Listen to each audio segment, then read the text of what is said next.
but how we can scale it up to our program level and organization level. So we are going to discuss about this, and Sarabjit is our speaker for today, and he is SPC from the Scale Agile Academy.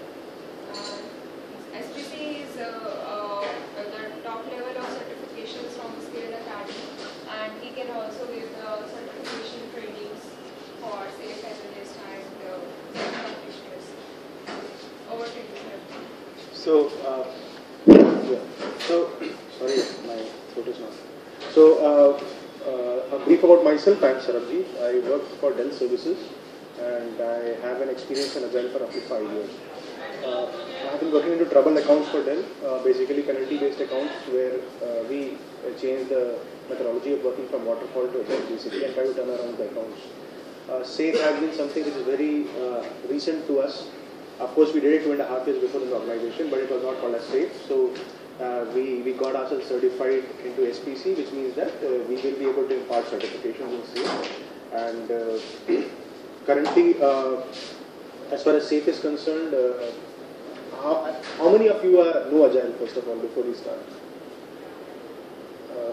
Okay. And how many of you know basic Agile or medium or high level? I mean, what is basic level Agile? Any experiences? What type of Agile you're doing, sir? Something like couple of projects we did on Agile. So we can say up to the medium level, like we had those sprints. So we get it out 2 weeks sprint. And the project for about 7-8 months. So we had a daily scrum meeting also. Okay. And development and testing team work as per those 2 weeks to Okay. Okay. And we completed that project. Okay. Any other experiences in Agile? We are working in SAFe for last 2 years. Okay, you're working SAFe. Which organization? Infogain. Okay. So I think Infogain is a very good, has a very good case study of SAFe, and they are, I think, currently big time into SAFe itself. So I think we'll have good inputs from. Your good name, please? Harish. Harish. So we'll have good inputs from Harish also, and correct me in case I go wrong somewhere. Okay. So, and that's a two-way world, right? You're right. Yeah. So it's a two-way world.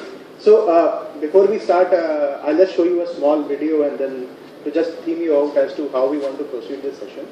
Of course, I prepared the slides day before yesterday. I didn't get time yesterday, so I've prepared something, and let's see how this rhythm moves ahead. I have enough data to share you and take you to a level where you want to. If you want to go deep into SAFe, I can get into you to the SPC slides. If you want to be less on the safer side and more on the agilistic fashion, we can move in that direction also. We'll take it as we move forward.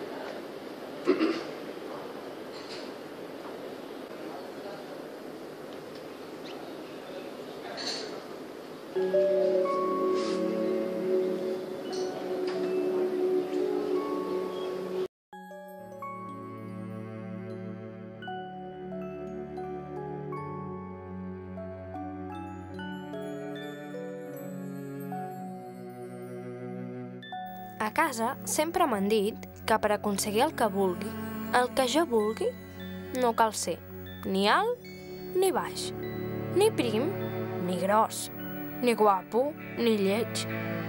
A mi sempre m'han dit que el que cal és tenir moltes ganes d'aconseguir-ho i trobar molts amics que també en tinguin de ganes. I els he trobat.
Scheda Puget, va!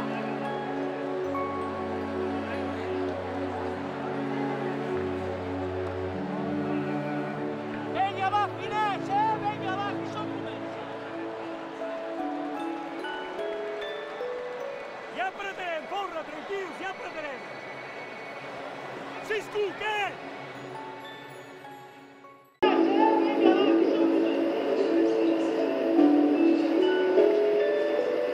Sempre terem, forra, tranquil, sempre terem! Si scuque!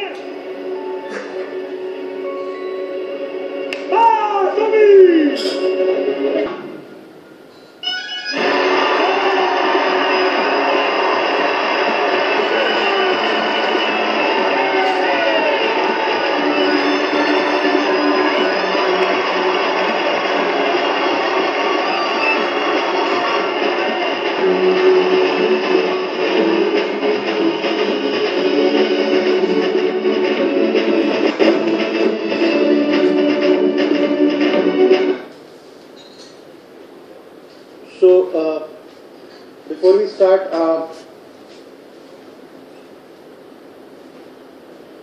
any thoughts after seeing this video? Any thoughts that you have?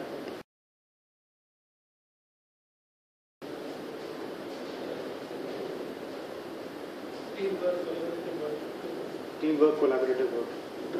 Anything else? To achieve a common goal. Anything else?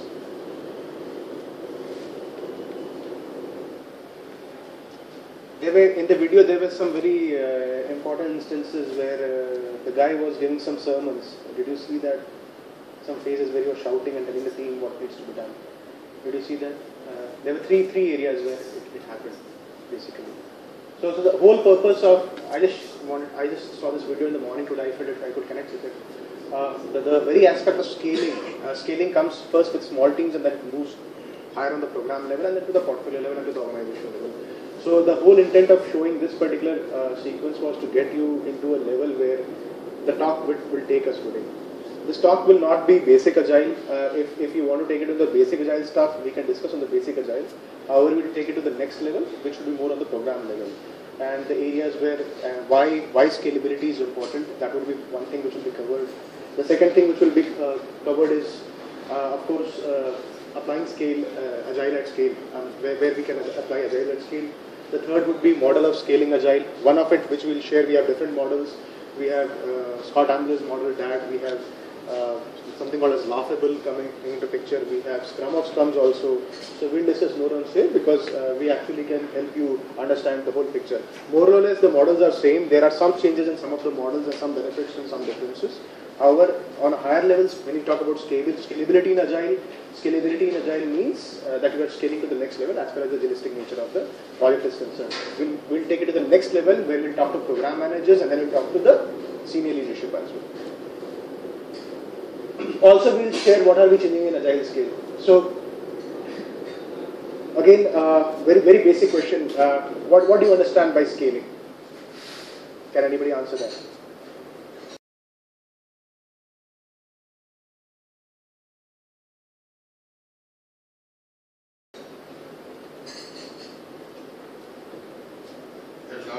Population or larger area is covered by that. Okay. Implemented there so that those benefits will be achieved at a larger level. Okay. Anything else? So when we say scalability, what does it mean? You are able to extend it. We are able to extend it. It's not that it's just limited to some size. Correct. It is extendable. Okay. And do you feel scalability is the art of repeating agile success in teams across the organization? Do you feel this is scalability?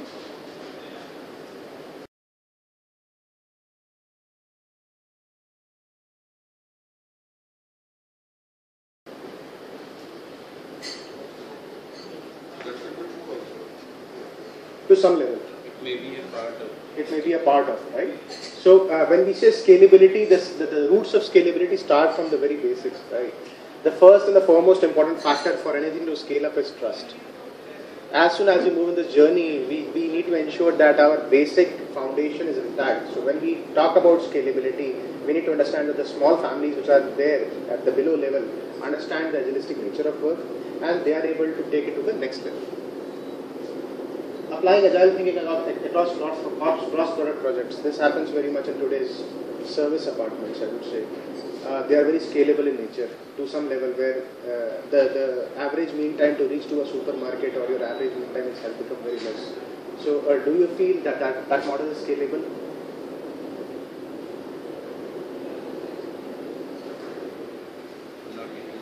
You are not getting into it. So when I say scalability, I mean to say, what does Agile prescribe? What is the purpose of Agile? Can you just share what is the purpose of Agile?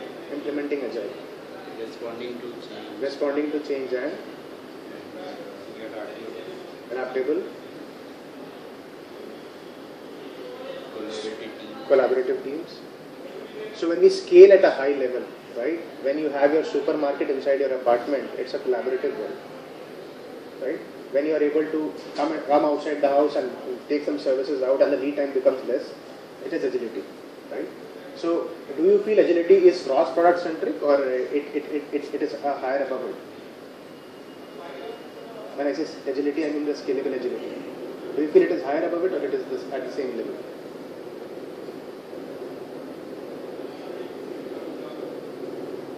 Okay.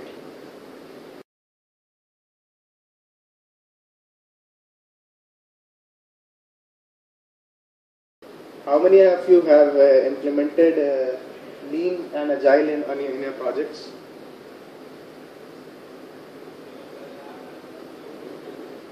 Do you feel that model is scalable? It is? Okay. At what level have you taken it up? We did at the bigger projects or You have taken it to the program level. So when we talk about applying Agile, all the three phases, what we talked about, I'm not sure what the current measure is of your into Agile is, but when we talk about scalability, we need to ensure that from the basics, cross-product wise, and it takes to the higher level also. So the reason for showing these three slides was I wanted to judge whether you have actually reached that certain arena or not, where we can tell you that it is scalable in nature. Now tell me one thing. Once we say that we are agilistic in nature, and if you see the Agile Manifesto, it talks about individuals' interactions, people or processes, right? Responding to change or following a plan.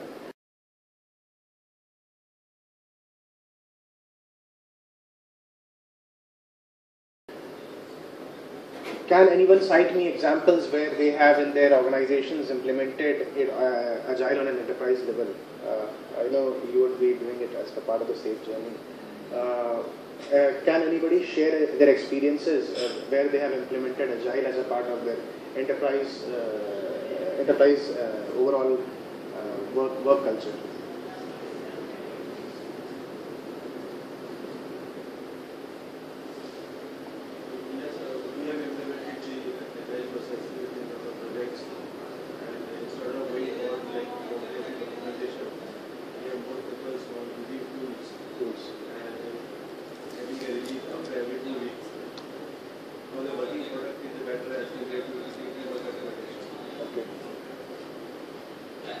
And do you feel it is easy to scale at an enterprise level? It is easy. I still feel it is not that easy. I feel SAFe is failing at many places. I personally feel that because SAFe needs a change mindset altogether. And when I say a change mindset, it involves the CEO of the organizations coming down to the teams and talking to the teams. That is still not happening in services industries where I come from. At least to reach to my super senior, I need to actually take too many hops. Personally, myself, when I share you my journey, I'm handling 8 projects, but I'm doing so much context switching. I'm doing so much context switching every day that I'm not able to justify any of the projects what I'm currently doing. What Agile talks about and what scaling Agile talks about is about teams working for solutions where solutions are to be meant and delivered, which teams can take. It is not in a level where the organization senior hierarchy will share you something and you'll have to deliver it. The mindset is slowly changing. If you see an organizational hierarchy structure, it places the CEO on the top and then it places the other people at the bottom, the service lines, the LOBs and other people. In the agilistic nature of working or the scalability way of working, we have the teams at the top. We of course have a CEO, we of course have senior leadership. In the senior leadership, in the scalability way of working are called as product owners in today's environment. So when we want to change from a normal agilistic fashion to a scalable nature, we will have some change in the roles. From the experience, what I have heard with my colleagues who have worked in the safe mode, we have seen some job cuts as well, because there are some redundant people as project managers who are good for nothing currently. CSC has changed their model currently where all the technical leads have been made as managers. And it's going to float from a very top level where they just need agility throughout the system. So what organizations are slowly moving into, Dell for example has thrashed out performance appraisal. We don't have a yearly appraisal, now we'll have a quarterly appraisal. It has gone to a level where a program level backlog is being made at Dell level itself for every LOB, where the employee and the leader is deciding the backlog or the action item for 4 months. It has become so agilistic in nature. And it is difficult at times. Sorry, I'm digressing. Very basic question here. Why are we talking about scaling and why is it not scaling? I'm wanting just to put the perspective picture. Yeah. We're talking about agility and talking about scalability. Correct. So can we try and understand this question? Why are we wanting to scale first of all? What is the problem? Because when we talk about agile, we have a problem to solve. Okay? Therefore the agile system came in place. So can you help us understand why we're talking about scaling here? In what context, like what is the objective we're trying to achieve by scaling? See, I have that slide after this. Slide. However, I'll just give a small context. Agile worked very well for small teams, for small organizations. It has worked tremendously very well. It has saved cost. It has got the work done on time. However, when you talk about scalability, where you have more number of people, where handling people becomes difficult, where there is social loafing. If you understand social loafing, it means a particular email hops from one manager to the other manager and then it hops to the... So what is actually happening, the lead time to complete a simple communication or an approval also takes time in large organizations. And there was a need felt that if you keep the systems without any work for a long time, they actually become lazy. That is what, even the communication, if you take in a picture, if the communication is not happening to and fro, it becomes very difficult for organizations to move ahead.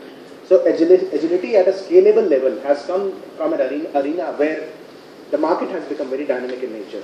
And for the CEO to decide the investment teams at a very higher level, it has become very difficult for him to decide at a 3-year period. Of course, he has a 3-year plan, he has a 3-year or a 4-year portfolio, but he needs to ensure that the rhythm in which the organization works. Let's take an example of services industry. We basically deal on margins, right? 30% or 40% revenue margins. It's not about technical aspects. Of course, technical aspect is a part of the service industry where you train people, they get into the knowledge base, start learning over a period of time and get the job done parallelly with it. However, if you have taken the industry, the way the industry changing, no customer in these days is able to put the full money at one go. However, people have that budget in picture, but we have seen customers where the requirements are very flexible in nature. If you ask a customer today, what do you need at the end of the day, sometimes he's also confused. Right? So it's very, very important for organizations to understand the agilistic need of the customer, to make them, they have compartmentalized into different phases.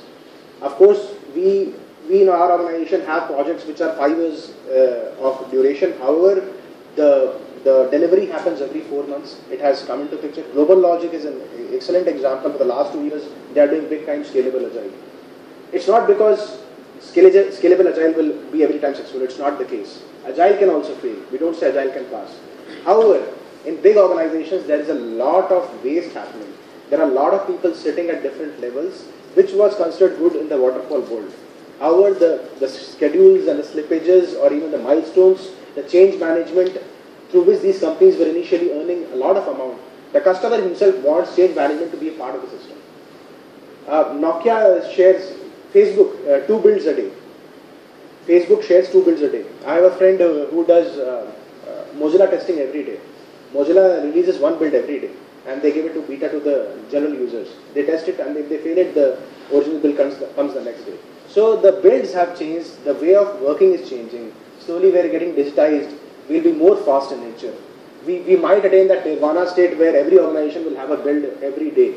It's not so easy. However, we would say the lead time to have a built-in picture for deployment in coming days would be 3 to 4 days. That is the need of the hour. That is how you will be able to keep your users and the customers intact, because they need change, they need efficient systems, they need flexible ways of working. Right? It cannot happen that you can have a system which is very good in architecture, however, which will have a longer lead time in process.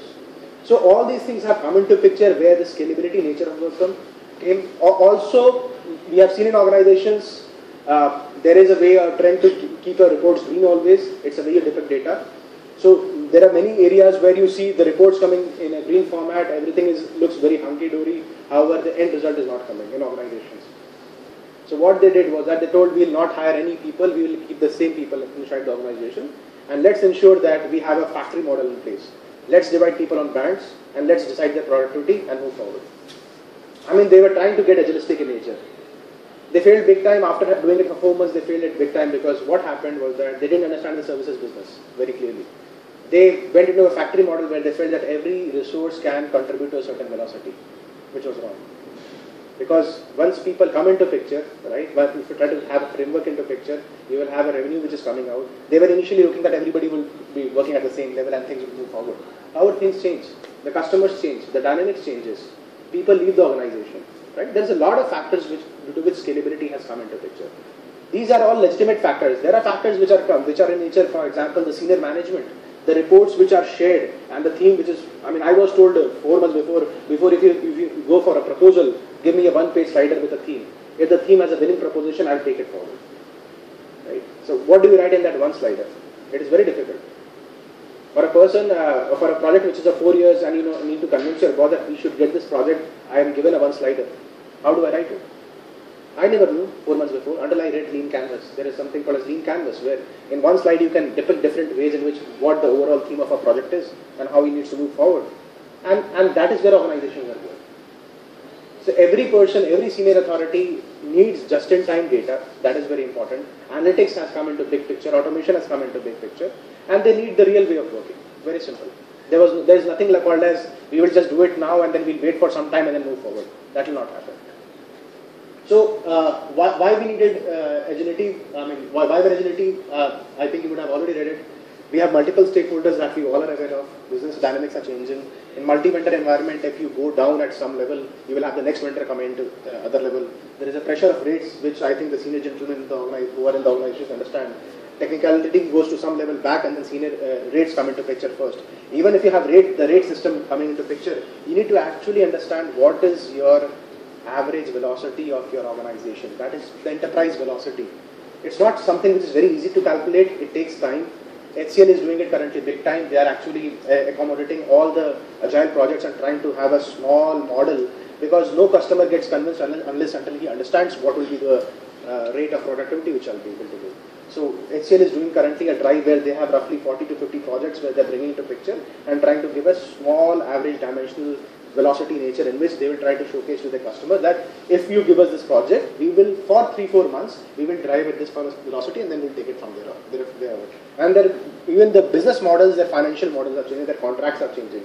The contracts now have product backlogs. The contracts never had a product backlog. You had a legal person seeing the SOW and moving it forward. So now the contracts have the product backlog. They have a costing and they have a ratio of 60, 30, 20 systems where they say 60% is something which we'll be able to commit, 20% is something which we might do, and then we move forward.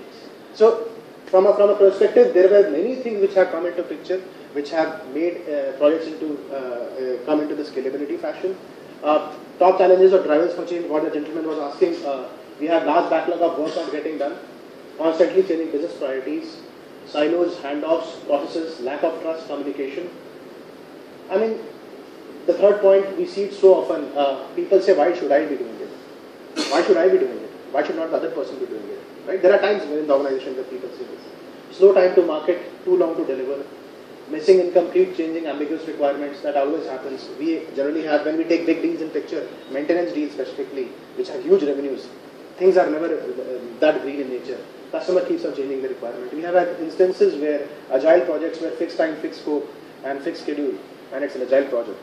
I mean, we delivered that project. This was at the team work for all Saturdays and Sundays for 6 months, right? So we have to think and we have to move forward how we can change for a better way of working. No focus, multitasking, several projects by the same people. I mean, I'm an example of it. I get roughly 180 to 200 mails every day, out of which roughly 80 or 90 mails are operational emails. If I start looking at operational stuff, I cannot do the technical part, I cannot do justice to it. If I start looking at the technical part, I cannot go for the operational part. And because the systems have become very, very flexible in nature, that there are tools in system, the turnaround time of any operational thing in an organization today. You see HRs are not there, right? Do you see HRs in software organizations these days?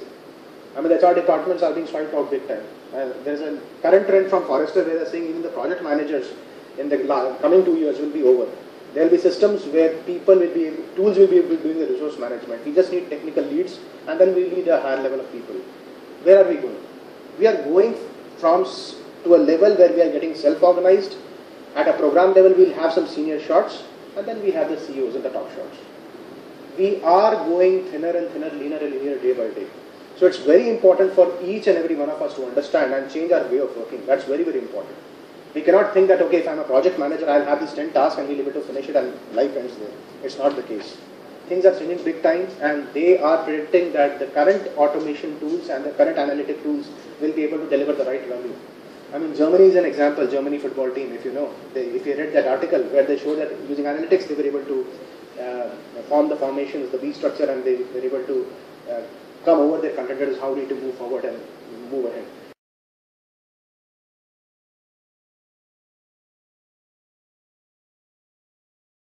So we have different instances. We have ineffective wasteful meetings. Of course, this has, I mean, in my experience, for the last 3 years, this has reduced a lot. Quality and rework issues, this happens where we try to convince the customer, where we do crashing basically, what we commit to the customer, when the schedule goes for a toss, then we try to move things forward. Unrealistic estimation, that is their due date set by wrong people. Marketing people, when marketing people come into picture, they say the budget of the customer is this much and we need to have a revenue of this much. That is how organizations work. Once a marketing guy goes into the market, he says, okay, how much is the cut? He'll say a deal margin of 37.4%. Okay, is it about 30%? Yes. That money is kept by the organization and then the rest comes to us. How do you actually organize the teams then? That is very important. How much will your people be able to deliver? That is very, very important. In our organizations, they have moved one band down, which means what a manager was doing initially, he should be doing the work of a senior manager. What a lower level person was doing, he should be able to do for a higher level person. How can you achieve that state? That state can only be achieved if you start self-organizing. Organization is pushing you to get leaner. I mean, we have project managers now who have 6 years of experience. We never had that. In the prehistoric times, we say 6 years, a person cannot do project management. Now we are expecting a person at 6 to 8 years of experience to do project management effectively. I mean, that is where it is coming from. The margins are getting hit for organizations. The lead time is getting less. The throughput is not that much what it was earlier because there are many vendors in the picture. Customers at times are skeptical while putting in money. So things are like scalability are coming into picture and people are understanding. Heavy engineering and testing process, no automation. My case, whenever I go for a project, I don't allow automation, right? Because I get a team of 15 to 20. I am from QA background. I was initially a developer, I am from QA background. I ensure that for at least 1.5 years I have the manual testing team testing it. Because that is where I get my revenues from and that is how I know to build a knowledge base for the things to proceed forward. I personally have that trait, even some of the managers have that trait. They say automation should be the first things to be done. And things are changing now. Even when we bid for some things, now we are saying if you have a financial product, we already have these set of test cases. This comes free. We're not even charge you for this thing. Above this, we'll do automation. Right? So, where it is coming from? It is coming from a just-in-time thought process. Mr. Customer, you take this for us. This is a free buy for us. However, we'll be able to use that time to do automation and change the processes and move forward. Lack of empowerment, low engagement and morale. Specialized role, not my task thinking. Lack of collaboration, overproduction, working on wasteful features, no ROI, value measurement tracking. This has happened a lot. I am in a transformation phase where I have started talking to the very senior leadership in the organization. I was 3 years before in a transformation phase where I was directly talking to the CEO of the organization when I was working for troubled accounts. When you are given the charge of something and when you own something, the decisions are very fast in nature.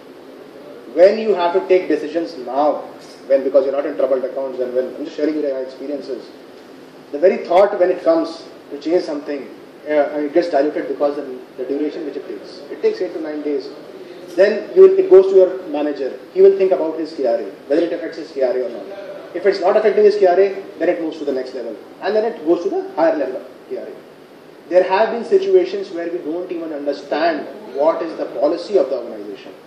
If you take a policy of an organization, the basic roots of a policy, it can curtail down to culture, it can curtail down to cost, it can curtail down to R&D. There are many different phases in which a policy is designed for an organization. The problem with us today is that the policies, because you are getting lean in nature, the policies keep on changing. And you have to imbibe those policies. Till the time the policy comes to you and you enact on it, there is some other policy coming in the door. But the problem is that that communication from a higher level to a lower level in large organization is still not intact. And it can only be intact if there are different mediums. I mean, how many emails do you check? How many of you are from large enterprise organizations here? I mean, how many emails do you get in a day which are of enterprise nature? I think I personally get roughly 20 to 25 emails which are from the organization. And these are very big Magna Carta emails. These are broadcasts, these are wellness programs, yoga programs, these are some new project management and methodologies. And I have seen people just taking those and putting them on trash. That is what happens. And what is the result of it? I mean, we told we'll get digitized, big time, okay. So no face-to-face trainings, everything would be a virtual world. Fine, so what happens? Now, how do you know if people are doing the training or not? Okay, people are ready to do the training, but the infra is not there. You come to the office, you do a training, and are not able to do the training. Why? Because the connectivity is slow. You're not able to finish it. Then you go home and try to do it. So what is actually happening is that we are trying to get lean. And this is the fact of every organization, every big organization is coming. We are trying to get lean. We are slowly reaching there, but then there are many hops in between. There are people who are sitting at the top who have a different thought process altogether. They understand the business very clearly. They have their margins intact. There are middle managers who are in a constant rattle between the lower teams and the higher teams, how to manage that of them all. That is very important. But there are no synergies happening between the middle management and the senior level management. I think with scalability coming into picture, you will see small tribes getting into formation. You will see small units, LOBs, cross-functional LOBs coming into picture. You will see big communities of practice coming into picture. You will see cross-functional enterprise level teams coming into picture. And the organization will talk what my team capacity is, not what the work is.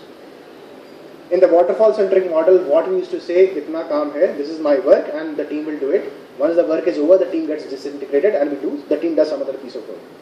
In this particular model, which is a scalability model, we say, "This is my team," and the team decides how much work it can pick, of course with discussion, and there is a direction from the organization. That is very, very important. Unless until you give direction and you keep the associate happy and also engaged, he will not be able to deliver. Because it's a very fast moving world. So scalability is important. When we talked about Agile, what we say today, this is the second wave of Agile. When we say the second wave of Agile, we mean that the initial wave of Agile, everybody at a small level was doing Agile, 7 plus minus 2 teams, Scrum Master, Product Owner, delivering a piece of value. I never saw in the small way of working, I directly talking to the customer and saying, "Hey Mr. Customer, give me this I'll not do and this I'll not do." I was talking to the customer executive, and the customer executive was finally deciding, even in the Agile world.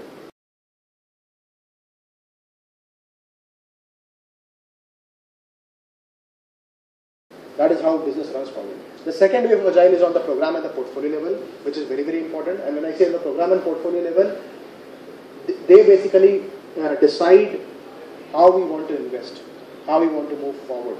That is very, very important.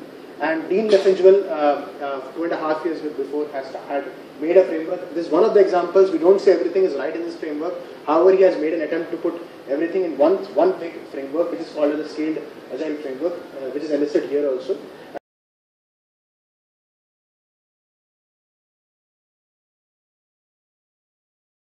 And I'll just throw some light on it. This particular framework has 3 different layers. If you want to understand, this particular layer is the project layer, where you have a normal Agile team working. So you have normal Agile Scrum teams working into picture. Then you have a program level layer, where there are some senior architects coming into picture, and then you have a senior level layer. Right. So this is your portfolio, right? Where you have different portfolios. This is your program, and this is your project. How this functions? This doesn't function top to down or bottom up. This functions sideways. This particular model functions sideways. Of course, and the beauty of this model is that this is normal agile, Scrum, what we all know about, right? I think we all are aware of it. Here what we're implementing is Lean. And here what you're implementing is Kanban. Right? So the way this framework has been designed is just a scalability framework, and most of the frameworks more or less are of the same fashion. Right? So if we take into picture this particular framework, there are some core values which have been enlisted, which is code quality, program execution, alignment, and transparency. When you say about code quality, it is not just how many bugs which you are able to find. Right? It is what has been pursued at a very senior level. Is it being floated at a lower level also? And are the results being achieved or not? So in this particular piece of model, what we will discuss about it for some time is that this particular model has something called as HIP, which is hardening in process. It has HIP sprints. It has something called as spikes, I think, which you all must be aware of as being an agile world. And this is a normal model of working where we have a Scrum way of working and we move forward. At a program level, we have something called as a program backlog. We don't have stories there. We have something called as features there. And then based on those features, we decide a particular roadmap. And there is a ceremony, like you have that Scrum of Scrum ceremony which happens. You have something called as a PSI meeting, right, which you happen. So in this framework, there is something called as a PSI, which is a potentially shippable increment, which means that you will deliver every 100, 150 days as an organization, not as individual teams. Every 100, 150 days, there will be a ceremony which will be called as a PSI ceremony, or you call it different things, where the CEO of the organization comes and shares what is the vision for this 100, 150 days, what we need to deliver. And then you have these business epics and you have architectural epics. You have something called as agile release trains. Have you ever seen Kumbh Ka Mela? Right? In the Kumbh Mela, what you see, those sadhus coming and making chains, and what is their ultimate destination? You go to the Ganges and take a dip. That is the final halt, right?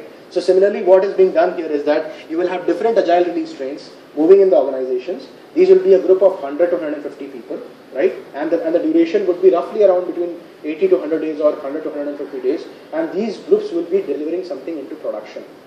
And the architectural epics which are getting initiated, if somebody asks how will the architecture work, it's a self-evolving architecture. Of course, this requires a prior 8 to 9 months advanced planning, where we actually take the architectural epics to a level where we make the team understand what we are trying to do. The core things of pair programming, XP, right? Everything is there intact at a lower level. At a feature level, we have some PSI objectives. We have some features, what this particular thing has to do. And then it is delivered on demand. For example, some customer asks sometime that I need this particular feature. They will be able to deliver it in 100 days. This particular model has that efficiency, and that is where scaling comes into picture. Scaling is not because that we want to scale and it has to be scaled at a higher level and agile has to come. No, it is because the customer requirements are changing very fast, right? And we have to be adaptive in nature. That is very, very important. So if you see this model, this I think everybody will understand. This is a normal model where we have a Scrum team into picture. We have stories. We have small iterations happening. We have a last sprint here, which is called as a HIP sprint, which is a hardening sprint, which means a sprint polishing happening when your sprints are completed in nature. Then we have a Scrum Master, which we all are aware of. We have a product owner here. We have agile teams. We have developers and testers. There has been no distinction here in the model which was initially made. Here there has been some change. When we say here there has been some change, here there is a team backlog. Here there is a program backlog. When we say here there is a program backlog, you have two different type of teams here. You have a system team and a component team. Do you understand what a system and a component team is? So, when I say a component team, right, or a system team, right, a particular team, for example, let's take, there was a fire yesterday, right, in Mumbai. If the fire is being controlled by a central location in Mumbai, there will be a fire brigade coming and finishing it off. It becomes a component team. They are dedicated people who will be doing certain pieces of work. However, if in that area community you have a fire brigade which is able to extinguish that fire, it becomes a system team. It's a self-evolving team. It's capable of handling that. So when we say here, what happens is that we have a system, we have a component team. What we try to do is that we try to ensure that whatever is being delivered here is being seen through the eyes of a system and a component team, even tested at times. I think in your proposal you will be having a core and a fungible team. Many places where you are doing testing. You will have a core team, first level of testing will happen with the core people on a risk-based testing approach, and then you will have a senior people where the integration is happening, and you'll have a system team there, right? That is how your testing after integration is happening. A similar concept is here. A similar piece of work is here. The good part here is that the architectural runway is self-evolving here. And as Agile says, you can fail in the couple of sprints initially. I mean, in my personal experiences, I have always failed for the first 7 to 8 sprints, and that has been good for the project.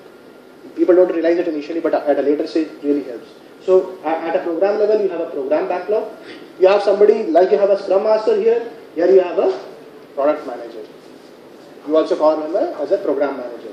And all these particular releases which are happening at a specific duration are controlled by 3 important people. And you will have different names and different scalable frameworks. One is the RT, that is called a release train engineer. He is like an Uber Scrum Master or a master of Scrum Master. He decides at the final level what should go and what should not go. And then you have UX people and you have architect people. It's like a product council meeting at a very high level, deciding what needs to go and what doesn't need to go at a small level. Very importantly, the things which are shared at a senior level, where it is very difficult for the CEO to make him understand what Agile will deliver. It is very, very difficult. It is very difficult for the senior leadership to make them understand.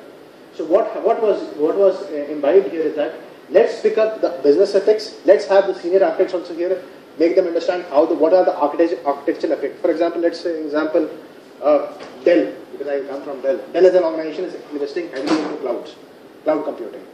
Now they will not be putting the whole money into cloud computing. They will not do that. So what will they do? They will go for different sponsors who come into picture and who will invest, and they will have mechanisms in which they will deliver different value streams.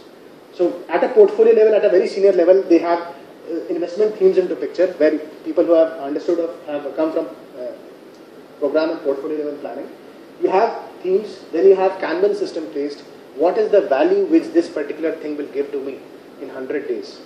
That is what the CEO asks. The CEO never used to ask these things. That is where it is getting scaled. He will ask and he will discuss with the senior architects. And if he feels that the value which is being given is something which will be value to the organization, he allows it through a Kanban model, right? It percolates down and it comes to the program level. Once this engine starts, it's a self-evolving engine. The most important thing initially is to start this particular framework. It's not a top-down framework, it's not a bottom-up framework, it's a sideways framework. Very importantly, these are the people who actually keep the rhythm of the system intact. And it can happen, for example, like you go in your metro, you leave one train, you catch the other train after 2 minutes. In an agile release train, if you have a specific duration, that duration has been made fixed. Why? Because if the duration is not fixed, there is no synchronization. If there is no synchronization, the integration cannot happen properly, the goal cannot be met. So if you have left some features in a scalability way of working, you can climb the next train, which is coming maybe after 2 days or 3 days, and finish that feature. In scalability way of working, it is not that, okay, we have not been able to meet our needs and all that stuff. The disadvantage of scalability, which we are seeing currently, is that it is costly in nature. Scalable agile means you need to have 100 to 150 people sitting together for a ceremony called as a sprint planning. Here it's like a bigger level sprint planning where you are doing a PSI planning and you're deciding the roadmap of a product. And when you decide the roadmap, you do everything what you do in a normal, from an auditor's perspective. You do the risk analysis, you do the dependencies, you have extended features, you have normal features, would be, could be features. So a roadmap is made and the team decides and the team is made aware what has to be delivered. That is a scalable way of working. I think I discussed many things. Agile teams, which we all are rather at the lower level, these are the agile teams. Scale at the program level, you have release management, you have product management, you have vision, you have team backlog here, you have team PSI objectives. Very, very important. If there are any objectives at a program level which the team is not able to understand, that particular thing will not be taken into picture. Right? So you have a self-evolving architecture coming into picture. At a portfolio level, you have business epics, architectural epics, you have Kanban, you have program portfolio management. Right? So these I think the senior people who are there will be able to understand how Lean and Kanban are being used here, and then the self-evolving model is being made into picture.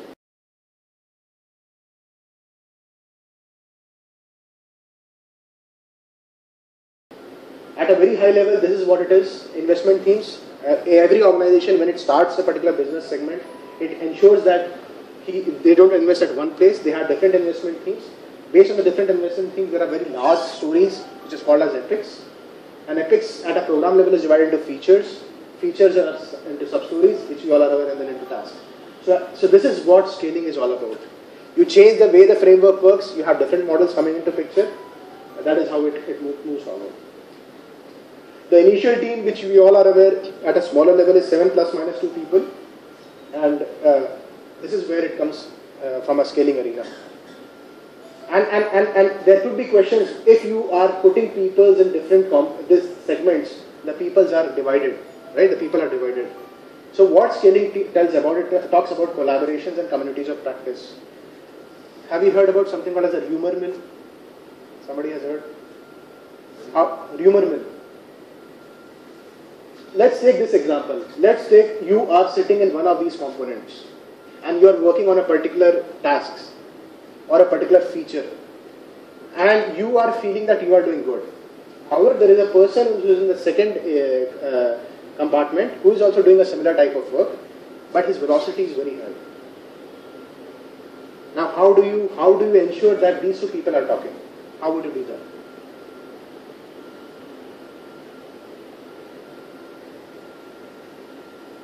At an agile level, we can do, right, the daily stand-up. Now, daily stand-up are happening for every different teams. How would these two teams interact? Cross-functional reviews. Cross-functional reviews. How often can that happen? Yeah. So once in a week. So the cross-functional reviews which you're talking about, what happens here is that the architects, the senior people who are sitting here, actually review these particular pieces of code. And there is something called as communities of practice, which have to be evolved. Rumor mills, which means that some person will say, hey, I feel the system is going around a wrong fashion. Gossips, a normal gossip. How fast it flows, right? So when you say about a rumor mill, it's just a discussion about a thing and then it moves forward. It is not a concrete in nature, right? It is cross-functional team, what the gentleman talked about, it's a cross-functional team, and through communities of practice and through a rumor mill phase of sharing information, you are actually able to come to terms as to what is happening. Let's see, why do you join meetups? Why are you joining meetups? Why are you joining meetups? We are trying to make a community of practice, right? There's nobody coming to tell us why we are doing it, right? It is a self-evolving model. So in similar here, what we will do is that we will have different, but in a waterfall-centric approach, we will have a website placed, a knowledge management system placed, every problem being tracked and learnings from that problem and all that other stuff. This all is being done to make the system, if people leave the organization, there is something coming in also. However, in this way of working, it's more socializing in nature. If you have somebody of you have seen the case study of Spotify, have you seen Spotify case study? Just go today and write on Google Spotify case study. Just read that case study. That is the basic case study which was evolved 4.5 years before. It has everything what we are talking today. All the frameworks which are coming into picture have that base model of the Spotify PDF. It's a 8 to 9 page PDF. Just read it carefully. It talks about tribes. It doesn't talk about cross-functional teams. It talks about communities of practice, how they are evolving. For example, a UX level person sitting here and a UX level person sitting there, how would he talk? It's very difficult, right? So communities of practice have come into picture. Wikis have come into picture. Socialization mediums have come into picture. That is where the model is going. I discussed here about the program level roles, and the good thing for, yeah. But the team members of the different teams are not considered. So when because with the architecture you are all equal. Yeah. I think one way they are going to improve SOS. Yes. In reality, they are just. Yes. So what happens here is that suppose I am facing a problem in my particular way of working, right? Then I might go to an architect and ask who are the people doing this piece of code, and then he will tell me who are the people doing this particular feature or this particular story. I can talk to them, right? And I can every week I can meet with them once. That how is your thing moving ahead? Because it's very, very important. The culture change, it looks very fancy. The culture change, because I have been into projects where I have changed penalty projects. The good part about Agile is keeps you hungry till the end. It doesn't make you satisfied. That is I have done waterfall projects. Waterfall projects very clearly, this is what has to be delivered. Whatever happens will happen through change management. Very simple. That is an earning for the organization. Whatever is written in the acceptance criteria as a part of the production deployment has been met, things are fine. In agilistic nature of working, even if it is delivered, there is still some phase of improvement coming. Systems don't stand in agilistic way of working. That culture, if you have felt, then only you can propagate and talk about it. I have seen myself where production systems were having 1500 bugs in a day. Just doing Agile for 9 months, I had 3 bugs, out of which 2 were configuration bugs. And the whole team was crying that day. It was an 8-year penalty account. People used to say, if you get into this account, you will never come out of it. I have seen myself through my eyes in 9 months changing an account at a very high level from a portfolio level, where the only thing which was involved, the people were the same. The management way of working was changed. Every senior person had to come at 8:30 in the morning in the office. Half an hour had to sit with everyone. It was a very senior level scrum or scrum. Decisions for that day were taken. Every week, whatever decisions were taken were actually mapped into a system where they're being tracked by a client executive very clearly. And it was a just-in-time model. Customer appreciated after 4 years, first appreciation email comes that I have not seen in 4 years you telling that you have made a mistake.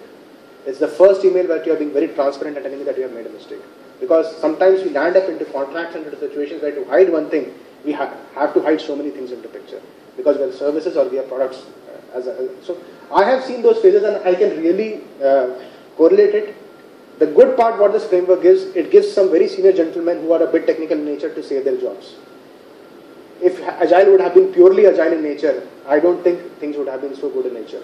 There are specific roles in this particular framework which, if established properly, can take them to the next level. Just let's example, my experience is currently 14 years. I don't know about gentlemen, I think you will be 20 years. 20 years. Every day this thought comes into my mind and maybe in their mind also, what happens tomorrow? It comes. It will come to you also once you reach that. Not because you didn't work, you worked when that age, whatever that age wanted you to work, you worked on that. Today the technology is changing. You cannot do so much today due to various factors because you have various roles in the organizations. It's not that you are not good for nothing. No, that's not the case. The change in the way in which things are changing and the way you can evolve to that level, that is very, very important.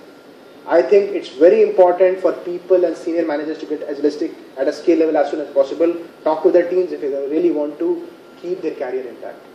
That's the basic mantra. I myself was a manager who was never used to stand up from the chair. I was brought by a customer who told me to do Agile and told, what are you doing? Tell me, share me your report. Never a report was asked to me. A 7-on-7 rating project, a mobility project for Motorola which I was doing. After 3 years, the customer asked me, the customer got changed, we started working Agile. Give me your DSR, what are you doing? And I faked my DSR for 6 months. So there were some people working for my things and I was showing them because I was not out of the rut that whether I am a manager, why should I be doing things? But it slowly changed. It evolved. That tiering process comes into picture for a manager, for a team. We had teams who were telling, sir, हम पहले ही agile कर रहे थे, आप पहले waterfall कर रहे थे, तब भी code कर रहे थे, आज भी coding कर रहे हैं, फर्क क्या हमारा? हमको कोई बताता थोड़ी था कुछ भी. But when you have that scrum happening, when you have the senior level people coming, the vision changes. The biggest problem what you feel as an individual, every 4 or 5 days the plan might change. You have to be on toes. But it helps people to get exposed as soon as possible. There are some down parts also. The down part which I could see I'm not here to propagate it, Agile. The down part what I saw, we had a team of 150 people. Out of which 42 people became super knowledgeable in that account. They were told that these people can be used in the organization at a different level. When appraisal happened, it was a normal waterfall centric appraisal.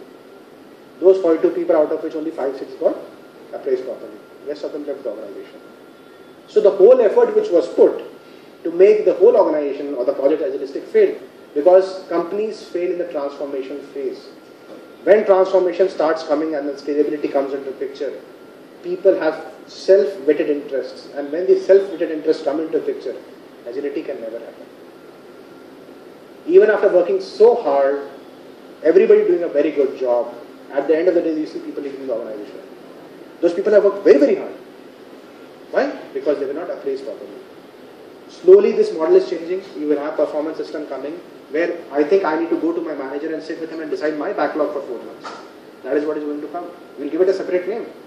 It will not be your KRA. It's a separate backlog, a self-evolving backlog. I have an IDP, an individual development plan into picture. I have an organizational plan into picture, and I have a revenue model into picture. We can sit together and discuss and make a model and then move forward on the previous system. That is how it is working. It's changing big time. It also gives organization to not put money on people who are not working. That is very important. There are big organizations where it has become very difficult to track people, what they are doing and how they are doing. LOBs with what they are working and what they are not working.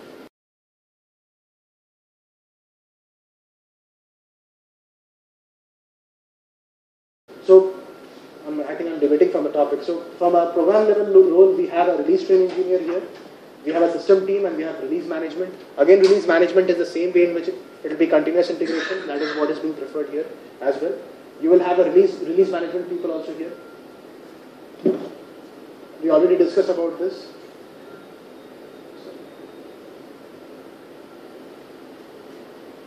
Iteration to a sprint is seen. Agile release train is a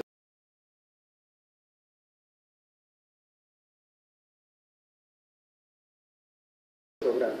Do you understand this? I mean, in 1 hour, this topic cannot be covered. I am trying to just give you that. It takes 3 days. So, iteration to a sprint, right? You understand an iteration, right? Agile release train, when you talk about a release train, it has 50 to 20 people being a part of this train with a common goal to reach the end station. Some people might join the train, some people might not join the train, which means that some people might not be able to finish the tasks. They will go to the next train.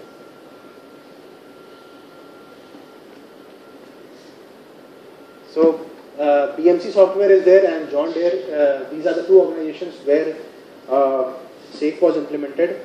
I don't remember the name of the organization. Dean, before implementing the SAFe for the first time, I think it was John Deere itself. He failed 3 times. He failed 3 times. He clearly told to the organization, when I have implemented Kanban, Lean and Agile, why systems are failing. I think after a span of 2.5 or 3 years, he was called by the same organization to implement SAFe. That is where the first origin of SAFe came into picture. And Dean was actually frustrated because initially he felt that this framework will not work. But I think for India, this framework is going to be a huge success. You say it yes or a no, you talk whatever you can, but for today's Indian CEO to get agilistic in nature, he can easily understand this framework.